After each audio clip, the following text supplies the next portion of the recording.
Welcome into the Talkin Tide podcast on the Pigskin Podcast Network. I'm Chase Goodbread, sports columnist of the Tuscaloosa News, joined as always by the senior recruiting analyst at BamaOnline.com. That would be my longtime friend and former colleague, Travis Reier. We got a lot going on here on Talkin Tide this evening. The Twitter feed, Talkin_Tide. Give us a follow there. Follow us. All our podcast drops through that Twitter feed. You can also get us at our web host at megaphone.fm as well on any podcasting app you prefer, including Apple Podcasts. Also available on YouTube and Facebook is the Talkin Tide podcast. Going to be talking NFL draft coming up this week in this edition of Talkin Tide. A little bit of roster news as well. Quickly want to thank our sponsors. That would be North River Dental Associates, Peterbrook Chocolatier of Tuscaloosa, and finally our corporate sponsor, DraftKings. More on them later in the program, but right now on the program, Travis, we dive in with a little NFL draft talk coming up, of course, on Thursday, Friday, and Saturday. Alabama, as usual, with double-digit draft candidates, Travis, although in this particular draft, it looks like Alabama's only going to have about 2 first-rounders, which is a lot for just about any program. By the Alabama standard, though, it's a little light. Yeah, if you do 6, I guess, last year to tie the record in an individual first round, 2 does. And really, once you get past Evan Neal, there's intrigue with just about all of these guys. I think the expectation is that Jamison Williams goes in the first round as well, but will it be closer to 10? Will it be closer to 20? Maybe into the low 20s? Or where exactly does he go coming off that knee injury? You got a wide array of mocks when it comes to guys like maybe Phil Mathis and Mechie. And I guess Christian Harris, he's a guy too, when you talk about the second round, potential maybe to creep into late first. It sounds like it's going to be more day 2 for Christian Harris, but yeah, a lot of uncertainty with a lot of these guys. No doubt. And we've seen some drafts where Alabama's past drafts where Alabama's really most of the names are off the board by the end of the second day, and there's not too much left on day 3. Might be a little bit more balanced in this particular draft. Several guys, you mentioned a couple of them, good chance to go on day 2. Day 3, there should be a handful as well. Thought we'd have a little fun on this edition of the Talkin Tide podcast, Travis, and do a little draft of our own, but just among the Alabama prospects. We'll start things off with the top pro prospect of the bunch, which, of course, is a pretty easy call. But then as we navigate through the rest of these names, things will get interesting. So we'll go back and forth. I'll go ahead and start with the easy one, Evan Neal, the offensive tackle. Fantastic player for Alabama, a 3-year starter, experience at guard, right tackle, left tackle. He does it all.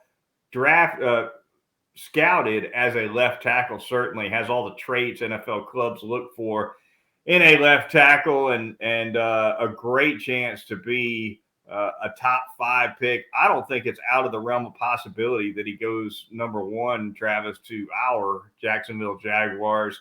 Most of the mocks don't see it happening that way, but it certainly won't shock me. But this guy is head and shoulders the best draft prospect among the Alabama crop this year. I don't think there's any doubt about that. And I wish you could go ahead and submit that pick for our Jacksonville Jaguars. I'll take an offensive lineman of any kind for the Jags, because I'm not sold on Aiden Hutchinson. I'm not sold on Trayvon Walker. I think both could be really good NFL players. I guess my point is there's no slam dunks. It's not a great year to have that number 1 overall selection, especially when you already have the quarterback. And even if you didn't have the quarterback, this isn't the draft to take one number 1. So the Jags actually fortunate in some ways that they were able to go ahead and get Trevor Lawrence a year ago. But I would love to see again, even if it's not Evan Neal, give me Ike Ekwonu from NC State. Just give me a guy on offense, but specifically give me an offensive lineman. It starts with Trevor Lawrence. That's your franchise. I don't understand why you wouldn't do everything you can with the first pick in the draft to try to support him as best you can. And if Evan Neal with Cam Robinson coming back on the franchise tag is your left tackle, and you still want to try to stick with Jawan Taylor or maybe Walker Little or someone else as your right tackle in 2022, you can play Evan Neal inside for a year or so. And like Alabama did in 2019, Chase, just give me some help for Trevor Lawrence there. Not nearly enough development for Lawrence in his rookie year, and that's not his fault. It's the fault of the protection and also actually all sorts of problems. Yeah, everything. Yeah. The last thing the Jags need is for him to get through year 2 and not be developed enough. And protection's part and parcel to that, no doubt about it. All right, passing the torch to you, Travis, the second best Alabama draft prospect in this crop, in your opinion? To me, it's still Jameson Williams, even with the ACL injury, because you've heard some positive things in terms of his recovery from that injury, and there's no substitute for speed. And this is really a sport in which 10, 15 years ago, you would have thought more about maybe higher in the first round gambling on a corner or someone on the defensive side. But, man, it's become a skill player's game, more so at the wide receiver position than running back for sure. But, yeah, I still like Jameson Williams, man. I just think his speed is literally a game changer. And, I like some of the intangibles we actually saw from Jameson Williams in his 1 year with Alabama. He showed some edge and a willingness to cover punts, things like that. That was more than I expected from him. I still have him as number 2. I don't know about you. No doubt. I think he's a good choice there. I do think he will go in the first round, more than likely later in the first round, but he took the offense by storm in his one season at Alabama. And although he didn't have much of a track record really at Ohio State prior to coming to play for the Crimson Tide, the 1 year he had at Alabama was big enough to turn all the scouts' heads. And he should be the second and last of 2 first-round picks for Alabama on Thursday night. I'm going to go next. I'm going to go Christian Harris, the outstanding inside linebacker for the Crimson Tide, a guy who steadily improved throughout his career. He can get sideline to sideline, Travis. He can play in the flats a little bit. I think he brings a lot of what NFL clubs look for in inside linebackers now. Probably needs a little bit more polish, but I think the physical skills to play on third down in the NFL are there with Harris, in my opinion. Maybe needs some refining, but he's probably going to be – I think he'll be the third player off the board for Alabama, and whoever picks him up I think is going to be very happy. Yeah, I think that it may take a little time still for Christian Harris, because even when he got to Alabama, linebacker was still a fairly new position for him, especially from a full-time perspective. Now, I think some folks will look at Christian Harris and maybe think a little bit of Rashaan Evans, a little buyer beware there, because if we're being honest about Rashaan, his start to his NFL career hasn't been what maybe you had anticipated, especially for him going in the first round. But, the concern with Rashaan was he an every down guy? First, second down, okay. But when you got to third down, Rashaan at Alabama would kick out or rush the passer. He wasn't a guy who played in coverage. This is what Christian Harris can do. He can play off the ball. He can play in coverage. So I think that gives you a little more security with Christian Harris there. I think he will be the third player off the board. I like John Mechie in that spot myself, because I just think Mechie is already a pro. I think if he's healthy as early as this season coming up, he's going to be a really good number 2. I know you don't probably like to reach that high for number 2s, but, man, I love John Mechie. If he's not the third guy, I've got him as the 4th. Mechie, your guy at 4, no doubt. He is he showed a lot at Alabama, waited his turn. Of course, when he first got to Alabama, he was stuck behind a couple of first-round picks, but emerged nicely the last couple of years, particularly in 2021, the unfortunate knee injury cut his season short, but he brings a lot. Reminds me a little bit of a Jarvis Landry, I guess, if I had to come up with a comp. I think he's going to bring a lot to the table in the NFL. It is a deep draft for the wide receiver position, but he's certainly a strong pick at number 4. Number 5, I'm going to go Jalen Armour Davis, Travis, which might surprise a few. He's a guy who brings the measurables, right? And that's certainly something the NFL is high on, especially at that position. Scouts are probably a little higher on him, I think, than most expected. But we'll see what happens with Jalen Armour Davis in the draft.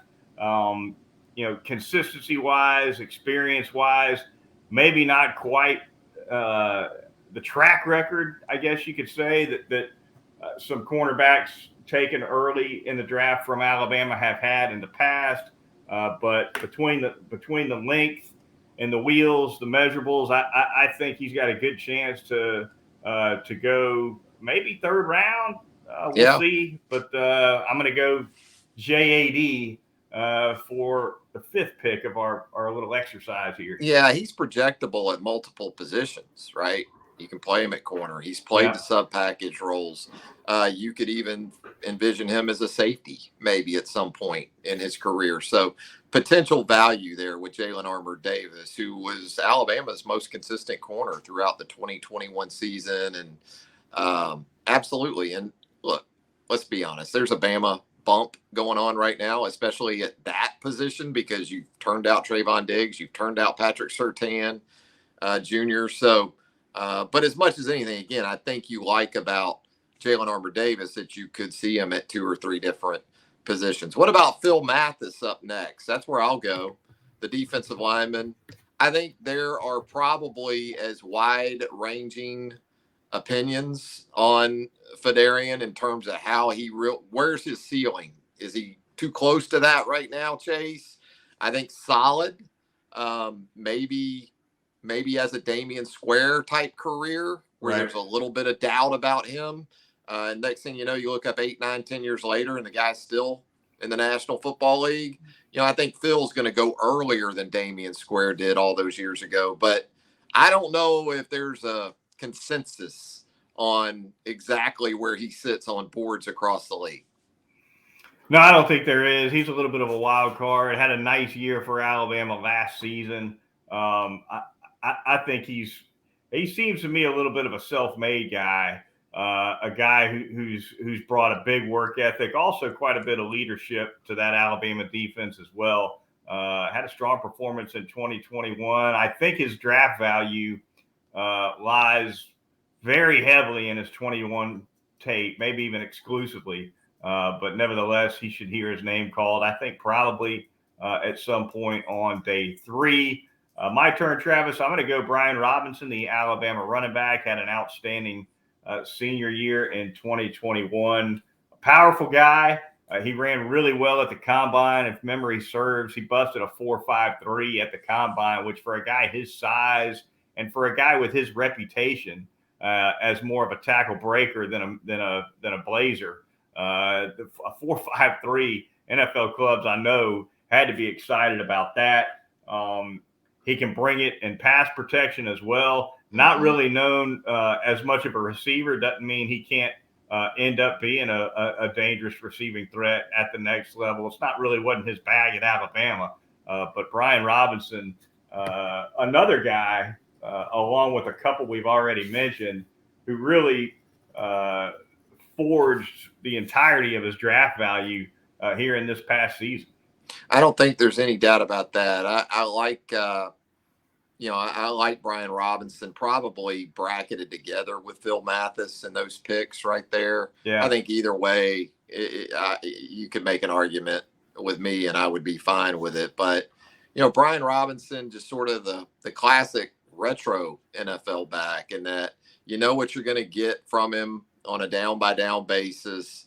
One-cut runner, get downhill, get behind his pads, physicality. You're right. The 40, I think, surprised some people. I think people were thinking Brian Robinson was going to be a full 1/10 of a second slower than what he ran in Indianapolis. I don't know if we ever got shuttles on him, though. Maybe you did, but that's where my interest was for him as much as anything. But even with those times, he is what he is. The tape shows you what kind of back he is. You think about 49er backs here in the last 10 or 12 years. He reminds me of those kind of guys, maybe Denver backs that we've seen here in the past with the decisiveness. So, yeah, I like Brian Robinson there, maybe even a little ahead of Phil Mathis if it came down to it. And, from there, I guess you're looking at Christopher Allen coming off the injury against Miami in the season opener. And, something that doesn't work in Brian Robinson's favor with positional value should help Christopher Allen as an edge guy.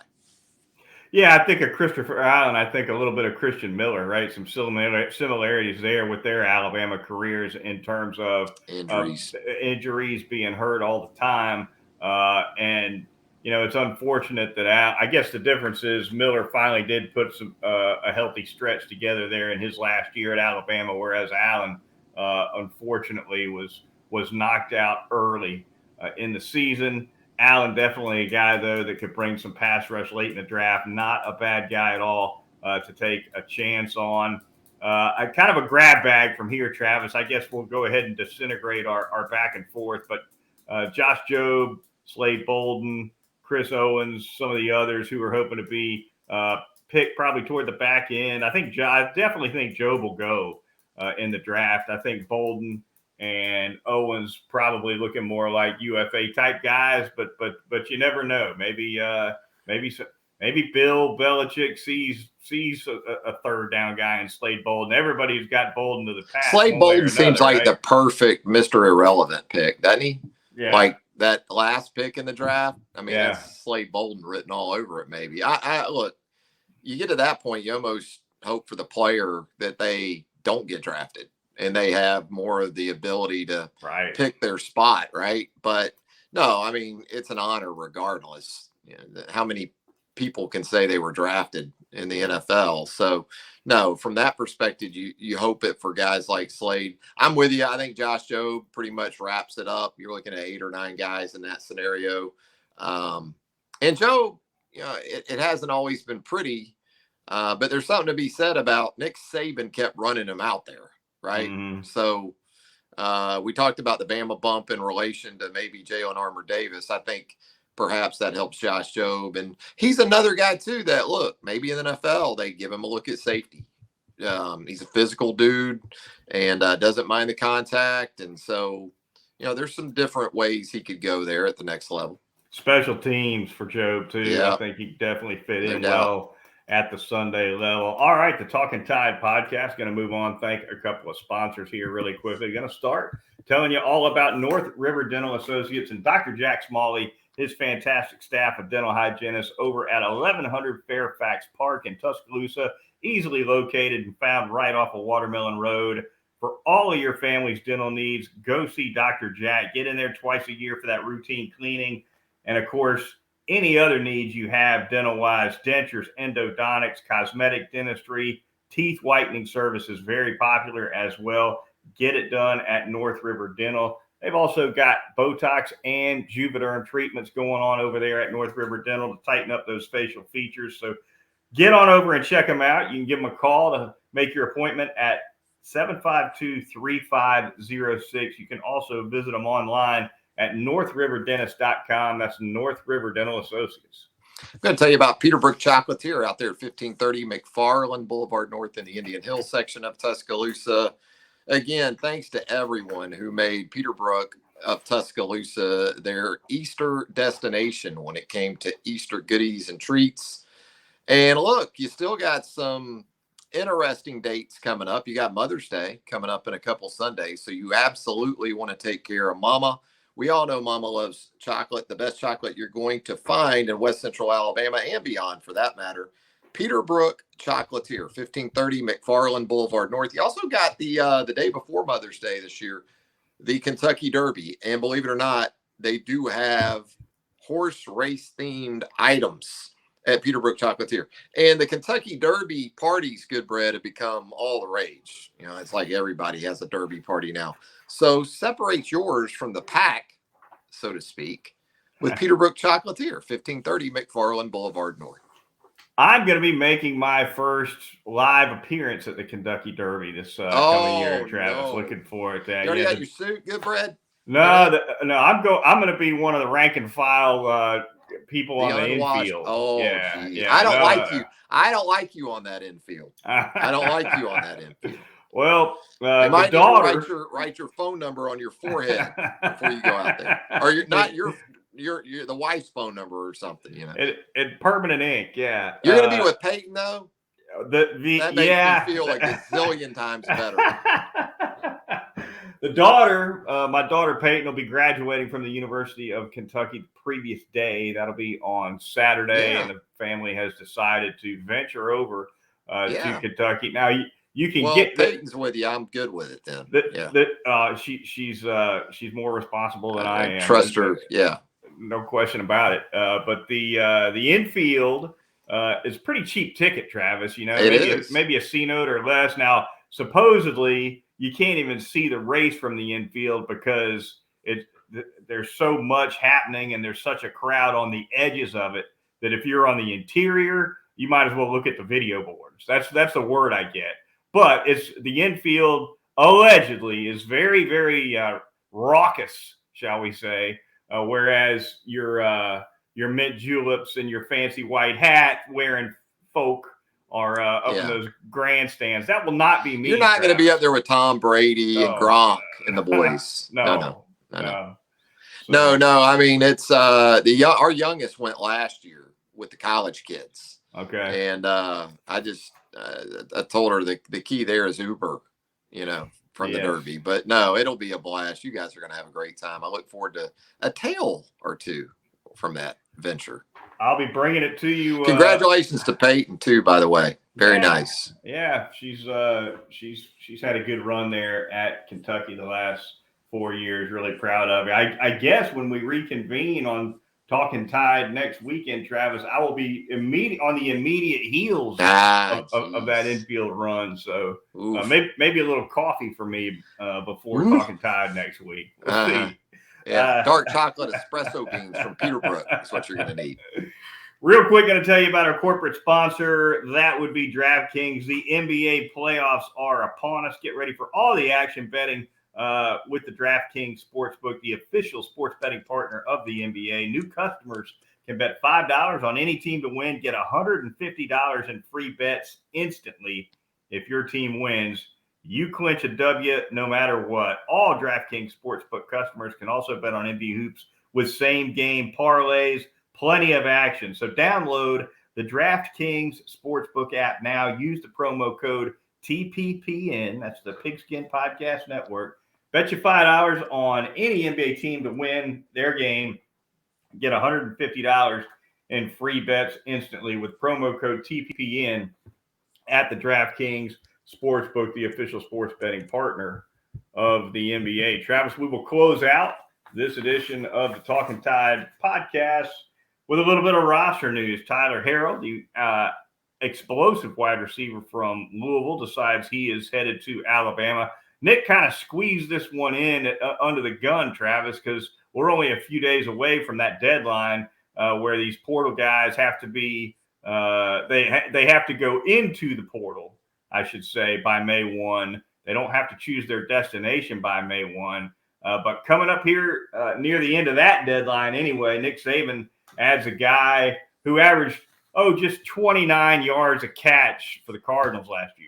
Yeah, you want some outside speed? How about some 4.2 in the form of Tyler Harrell? And, you watch the clips of this guy and the separation that he's able to get, especially in the vertical passing game, is undeniable. And so it fills the need, you would think, for Alabama moving forward, with Jermaine Burton also in that mix at the wide receiver position, and the explosiveness that you have from Jahmyr Gibbs now at the running back position, and should make for opportunities for others when you have that kind of vertical threat. So nice pickup, it looks like, by all accounts. And, Alabama with 5 transfer portal imports now, Goodbread. And when you look at pretty much every level of this offense, there's going to be a guy impacting things. And this next week's going to be crazy, man. Maybe not so much specifically for Alabama, although we'll see with Alabama.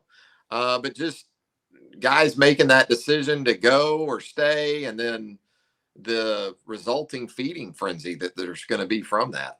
Well, one would assume they certainly have the room to add one if they want to, because they've lost a lot more than they've picked up, right? I think the count on guys that have exited Alabama through the portal, roughly, I think it's roughly 12 have already picked a destination, and I think there's 2 or 3 more on top of that are still in the portal. So roster-wise, there's some breathing room, has to be, for Nick Saban. What about Jahvon Quinerly, Travis, the Alabama basketball guard with that really unfortunate knee injury in the first round of the NCAA tournament and ACL?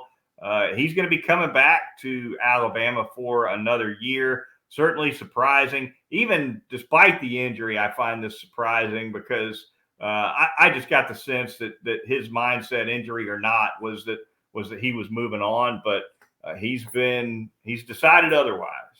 Yeah, it is interesting, but perhaps upon maybe checking out the interest, whether you're officially in the portal or whether it's through back channels or the communication that takes place, because so much networking is done since these guys are in high school. Let's be honest. You can kind of get a gauge for where your interest level might be, what your potential options might be. I don't know. But he says he wants to come back and win another championship or 2 with the Alabama Crimson Tide. And, it's interesting because Alabama had already taken on Mark Sears, the transfer guard from Ohio. They have a good situation in terms of some guys coming in the backcourt. But I think there's a place for Jahvon Quinerly, assuming that he's able to get back to full health in a relatively short period of time, because they like to play multiple guards on the ball or in the game together that can play on the ball together. And Jalen Bradley's coming in as a 5-star point guard. That's great. Sears coming in as a transfer from Ohio. That's great. But even with that, you're not especially deep in terms of ball handlers. So it'll be interesting to see the makeup of this team ultimately. It might be a team more similar to the team 2 seasons ago with Herb Jones and those guys that had more length, maybe 2 through 4, 2 through at the 2 and 3 spots on the floor together than what we saw a year ago. That times last season, this past season, that was a small team that Nate was rolling out there a good bit. Yeah, Quinerly never really found his shot last year at Alabama, but in my opinion, he was unquestionably the best ball handler that Nate Oates had. So he'll bring something. It'll be interesting to see how he fits into the mix with some of those newcomers you mentioned this coming season with the Alabama basketball team. It's going to wrap it up for this edition of the Talkin Tide podcast. Wanted to talk real quick, though, before we shut it down, Travis, about these NIL collectives. Of course, Alabama has established its collective. High Tide Traditions is the name of it. And I actually talked to a couple of people involved with it, and they were a little late, obviously, because there were a lot of schools that had established one ahead of Alabama, but intentionally late, from my understanding, because the pace of how it was put together was measured, shall we say, deliberately.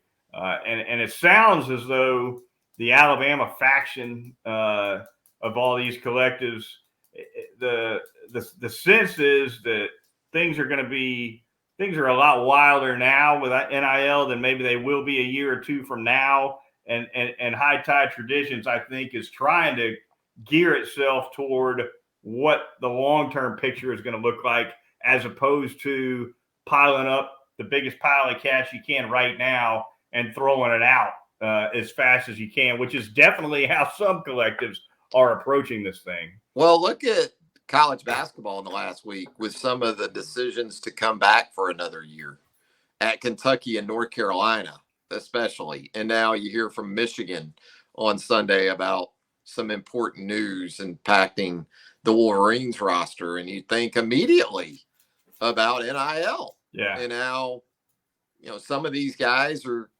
going to benefit tremendously. You even had, I believe it was the transfer from Kansas State to Miami, and within a day of him announcing he was transferring to Miami, I think his representation tweeted out the terms of the NIL deal. Yeah, he was here it is. 2 years, $800K. Yeah. I mean, I thought I was reading, Wojciechowski or something. Woj on an NBA deal or something. Watch bomb, yeah. Yeah. So we can say that, Alabama may be taking a measured approach, but everybody else, it seems like, absolutely jumping in the deep end of the pool and trying to take advantage of this deal wholeheartedly. What about that SMU tweet that went out earlier this week with that gold Trans Am on there for their collective? What in the world? The official SMU. It's a Trans A&M. Trans A&M. Yes. Eric Dickerson said his mom bought that. His grandma bought that. Gold Trans A&M. Yeah, I don't know who the student assistant was that put together that graphic, but Ian or Colin. Yeah. Whatever his name Kyle. is. Was a Kyle, I'm sure. Maybe a Kyle. Yeah. A lot of Travis. Travis is a big name out in Texas, and so maybe it was a Travis for all we know. But I appreciate it, and it stayed up. I didn't think it would stay up. Yeah. I thought maybe a athletic department official might pull the tweeter aside and say, look, we're trying not to revisit that era. I'm setting you up on a tee here, but what give our listeners that outstanding SMU NI Collective name you suggested? Oh gosh! Was it the Naughty Nine? The Naughty Nine. Yeah, that was the booster group back in the '80s that went to great lengths to get SMU the death penalty. Not to mention that you had a sitting governor, by the way, that was involved in the cheating all those days ago as well. Yeah, they said the local media got tipped off by the players' parking lot. When they started seeing Beamers and Mercedes piled up in that parking lot, that maybe tipped them off a little bit back in the 80s. One Sunday nighter this summer, maybe we'll just do the Talkin Tide podcast live with Pony Express. A watch along. Yeah, we should. Yeah. We should do. Oh, it's beautiful. Dale Hansen. Maybe we can get Dale Hansen on here with you. What I love about Dale Hansen is he's retired. He's probably got the time. Yeah, but you see interviews with him now, and he's like, I didn't want to break that story. I hate it. He says, different. He says, I hated having to report that story. You bet, Dale. He hated it. Yeah, Dale, sure. Love it. All right. Plenty more NIL to come. There's no doubt about that. Oh, geez. That's going to do it for this edition of the Talkin Tide podcast. For Travis Reier of BamaOnline.com, I'm Chase Goodbread of the Tuscaloosa News. You're listening to the Pigskin Podcast Network, and we'll be talking to you next weekend right here on Talkin Tide.